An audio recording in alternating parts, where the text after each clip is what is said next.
আসসালামু আলাইকুম। আমরা যারা লিডারশিপ রোল প্লে করছি, যে কোনো প্রতিষ্ঠানে বা বিভিন্ন অর্গানাইজেশনে আমরা যারা লিডারশিপ রোল প্লে করছি, তাদের মধ্যে একটা বিষয় বেশি লক্ষণীয় যে তারা অনেক সময় দেখা যায় যে তাদের মধ্যে মাইক্রো ম্যানেজিংটা বেশি থাকে। সো মাইক্রো ম্যানেজিংটা আসলে লিডারশিপের জন্য কতটুকু ভালো? সো এই বিষয়টা নিয়ে আমরা একটু আলোচনা করতে চাচ্ছি কিছুক্ষণ। সো প্রথমেই আমরা জানি যে মাইক্রো ম্যানেজিংটা কি আসলে। Micromanagingটা হচ্ছে such kind of a leadership style where leader control everything and interfere all the steps of a subordinate works.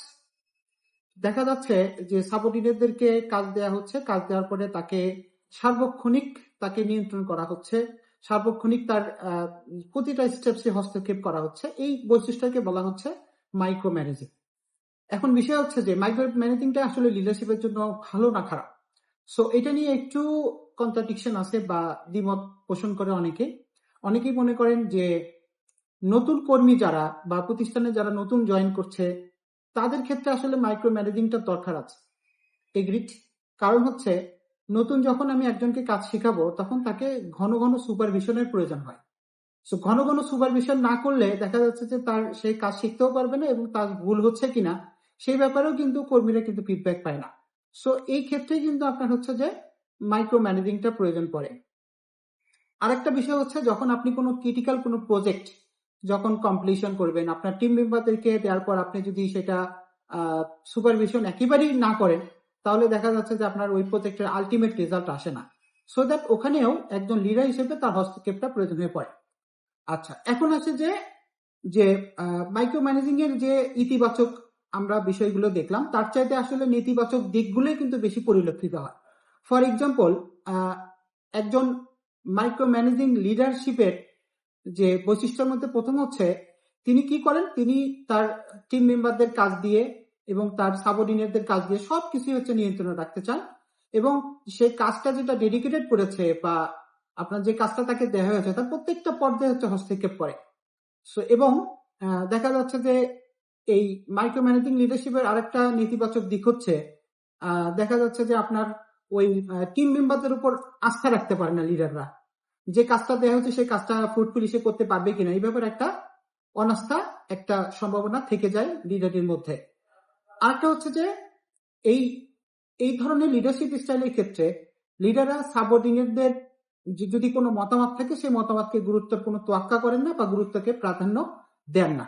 So এই বিষয়গুলো হচ্ছে মূলত আপনার হচ্ছে এই মাইক্রো ম্যানেজিং লিডারশিপের আপনার ক্যারেক্টারিস্টিক বলতে পারি।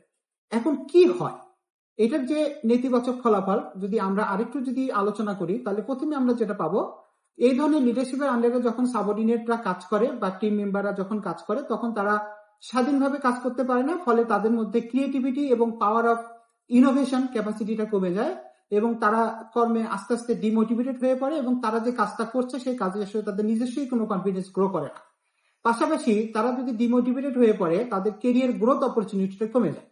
সো এই বিষয়গুলো থেকে এখন আমাদের যে শিক্ষাটা আমরা এখন কিভাবে এই বিষয়টা মোকাবেলা করতে পারি। সো মাইক্রো ম্যানেজিংকে যদি আপনি একটা লিডারশিপ চ্যালেঞ্জ হিসেবে যদি বিবেচনা করেন, সো প্রথম হচ্ছে আপনাকে অবশ্যই আপনার টিম মেম্বারদেরকে ট্রাস্ট করতে হবে এবং আপনার টিম মেম্বারদের মধ্যে একটা কেরিয়ার পথ গ্রো করার জন্য একটা অপরচুনিটি ক্রিয়েট করে দিতে হবে।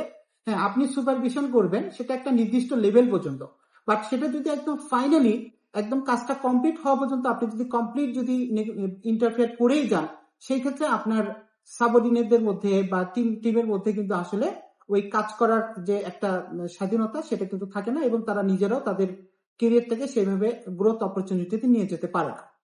তারপর হচ্ছে সাবঅর্ডিনেটদেরকে ডেফিনেটলি ট্রাস্ট করতে হবে। সাবঅর্ডিনেটদের যদি আপনি ট্রাস্ট না করেন সে কিন্তু আপনার এই কাজ করতে উৎসাহ বোধ করবে না। ফলে ফলশ্রুতিতে দেখা যাবে আপনার এই মাইক্রো ম্যানেজিং বৈশিষ্ট্যের কারণে আপনার টিমের ডাইনামিক্সটা কমে যাচ্ছে, টিমের হচ্ছে আপনার এই তাদের যে ইনথুজিয়াজম সেটা কমে যাচ্ছে, কর্ম স্পিরিটটা কমে যাচ্ছে, যেটা আলটিমেটলি আপনার টিমের জন্য ভালো ফলাফল বয়ে আনবে না। সো আমরা যেটা দেখলাম যে মাইক্রো ম্যানেজিং আসলে নতুন এমপ্লয়ীদের ক্ষেত্রে কিছু কিছু ক্ষেত্রে প্রযোজ্য হলেও সেটা একটা লেভেল পর্যন্ত ঠিক আছে, বাট মাইক্রো ম্যানেজিংটা কখনোই আপনার হচ্ছে ভালো ফলাফল বয়ে আনে না। সো আমরা যারা লিডারশিপ রোল প্লে করছি তারা বিষয়গুলো খুব স্পষ্টভাবে মনে রাখবো যে হ্যাঁ মাইক্রো ম্যানেজিং কোন ক্ষেত্রে প্রযোজ্য কোন ক্ষেত্রে প্রযোজ্য না সেই জিনিসটা আমরা বুঝে আমরা নেতৃত্ব দেওয়ার চেষ্টা করবো। সো আজকে এ পর্যন্তই।